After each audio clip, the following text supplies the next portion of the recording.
ईमानदार मिठाई वाला। एक गांव में महेश नाम का एक हलवाई रहता था। उसकी दुकान दूर दूर तक मशहूर थी। आसपास के सभी गांव वाले महेश की दुकान से ही मिठाई लेते थे। भाई मजा आ गया, क्या लजीज रबड़ी है।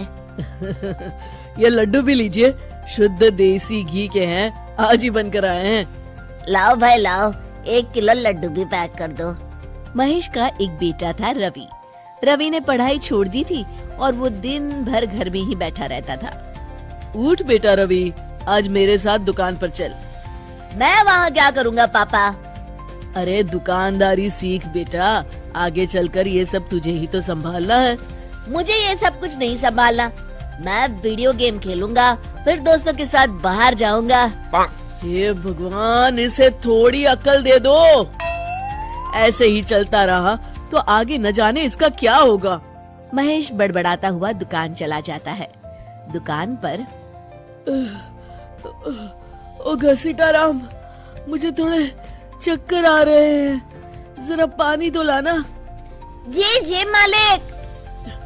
सुन, मैं घर जा रहा हूँ, आज दुकान तू संभाल ले। जैसा आप कहे मालिक। महेश बिस्तर पर लेटा है। आपको बहुत तेज बुखार है, 1 हफ्ते बेड रेस्ट करनी होगी और ये दवाइयाँ लेनी होगी। हाय राम, ये क्या हो गया आपको? मैं तो 1 हफ्ते में ठीक हो जाऊंगा, पर दुकान कौन संभालेगा? आप फिक्र ना कीजिए जी, मैं रवि को समझाकर दुकान भेज दूंगी। आप बस जल्दी से अच्छे हो जाइए जी। अगले दिन रवि दुकान पर पहुंचता है। आइए आइए मालिक, मैं आप ही का इंतजार कर रहा था। क्यों? ये मेरी दुकान है, मैं जब जी चाहे आऊँ। तुम लोग सुबह से आकर काम पर लग जाया करो, समझे? जी जी जी मालिक, दरअसल लड्डू बनाने हैं तो घी लेने जाना है, 5000 रुपए दे दीजिए। 5000? तुम्हारा दिमाग तो ठीक है? इतने महंगे लड्डू बनाएंगे तो मुनाफा क्या होगा? पर देसी घी भी तो बहुत महंगा है ना मालिक। क्या जरूरत है देसी घी की? डालडा ले आओ। पर मालिक। मुझसे बहस मत करो, जितना कहा गया है करो। और क्या क्या बन रहा है? मावे की बर्फी मालिक। मावा मावा मावा। हाँ। तभी उसकी नजर एक डब्बे पर पड़ती है। ये क्या है? ये रवा है मालिक। एक काम करो, हर 1 किलो मावा में 200 ग्राम रवा मिला दो। पर बर्फी का स्वाद बिगड़ जाएगा मालिक। जितना कहा है करो, अब जाओ यहाँ से। अगले दिन। क्या बात है रवि बाबू, आपके पापा दिखाई नहीं दे रहे? अब उनकी तबीयत खराब है। अच्छा भाई अच्छा, बस उन्हें ये बताना था कि वो आज आए नहीं तो उनकी मिठाई बड़ी बेस्वाद लग रही है। लेना है तो लो, वरना चलते बनो। अरे अरे अरे, ये कोई तरीका है ग्राहक से बात करने का? चलो भाई चलो, यहाँ से चलो। अगले दिन। भैया, कल जो मैं लड्डू ले गया था उनका स्वाद बड़ा बेकार लगा। महेश बाबू का नाम सुनकर बड़ी दूर से आया था। 200 रुपए में इससे अच्छा और क्या मिलेगा? सुबह सुबह मनहूस बातें मत करो। कुछ लेना है तो लो, वरना फूटो यहाँ से। रवि के इस व्यवहार के चलते 2-4 दिनों में ही ग्राहकों का आना कम हो जाता है। मैंने तो सोचा था कि कम पूंजी में ज्यादा मुनाफा होगा, पर यहाँ तो घाटा हो रहा है। आखिर चक्कर क्या है? लगता है ये दुकानदारी मेरे बस की नहीं। महेश ठीक होकर दुकान लौटता है तो घसीटाराम उसे सब कुछ बताता है।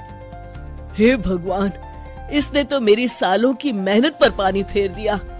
अब क्या करेंगे मालिक? कुछ नहीं, सबसे पहले तुम पहले की तरह शुद्ध और अच्छी मिठाइयाँ बनाओ और मुझे गांव के उन सब लोगों के नाम बताओ जिनसे रवि ने बदतमीजी की। रवि, कल सुबह दुकान पर आ जाना, बहुत जरूरी काम है।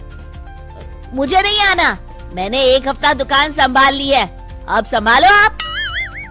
दुकान तो तूने जैसे तैसे संभाल ली, पर सीखा कुछ नहीं। कल तुझे बहुत जरूरी सीख देनी है। रवि पैर पटकता हुआ बाहर चला जाता है। अगले दिन। ये ले ताजी शुद्ध मिठाइयाँ। मैं इतनी मिठाइयों का क्या करूं? इन्हें उन सब के घर देकर आओ जिनसे तुमने बदतमीजी की, और साथ में माफी भी मांग लेना। अरे पर मैंने तो सिर्फ उन्हें। बेटा, घर आया मेहमान और दुकान पर आया ग्राहक भगवान के समान होता है। अब तू जल्दी जा और कल से कमाल देखना। रवि उन सभी 4-5 लोगों के यहाँ जाकर मिठाई देता है और माफी मांगता है। अगले दिन दुकान पर ग्राहकों की भीड़ लग जाती है। मान गए महेश बाबू, आपने तो आते ही घर तक मिठाई भिजवा दी। बस मेरे बेटे की गुस्ताखी को माफ कर देना भाई, उसमें अब तक बचपना है। हाँ हाँ, आपके लड्डू के बदले हर चीज की माफी है। भाई आज तो मेरे पड़ोसी भी आपकी उदारता देख के दंग रह गए। इतनी बड़ी दुकान के मालिक का बेटा घर तक माफी मांगने आया। भाई रिश्ते निभाना तो कहीं आपसे सीख है। बस आप लोगों की दया है।